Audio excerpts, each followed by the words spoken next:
Con mucha felicidad, con mucha ilusión, con mucha tranquilidad. Ya por fin ya sabemos la sentencia y es que no podemos estar más felices.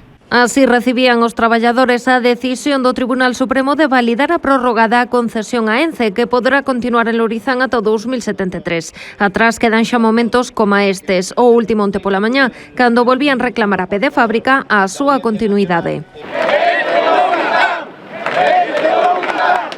Pero os traballadores de Ence, a decisión que se daba a coñecer este mediodía supoñe o remate de anos de incerteza. Y hemos sacado todo lo que llevamos dentro durante todos estos años, esa tensión acumulada, y hoy ha aflorado, ¿no? Y ha aflorado en modo de lágrimas y de tranquilidad y de ilusión y que ya por fin, pues mira, sabemos nuestro futuro y tenemos el futuro garantizado aquí, en Lourizán.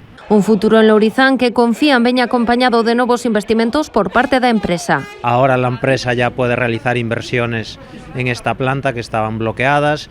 Muchísimas empresas del sector forestal, del logístico, del transporte también tenían inversiones bloqueadas porque obviamente no se podían arriesgar a acometerlas sin tener una garantía de futuro. Agora son tempos de celebración pro persoal da pasteira, algo que cando menos polo de momento farán dentro da empresa. Somos más de trabajar que de celebrar, pero por supuesto la celebración ya es poder trabajar y venir a trabajar con la tranquilidad de que las cosas se han hecho bien. Dende Ence comparten a satisfacción do seu persoal. Nun comunicado a compañía celebrou que o Tribunal Supremo rematara coa incerteza sobre o seu futuro en Galicia, unha seguridade que aseguran lles permitirá executar os seus plans para a factoría pontevedresa. A pasteira tende a man os colectivos máis críticos coa súa actividade para reunirse e atopar puntos de encontro e de colaboración. Tamén se comprometen a reactivar o seu plan social suspendido hai 3 anos e que supón unha chega de 3 millóns de euros ao ano a colectivos sociais da contorna.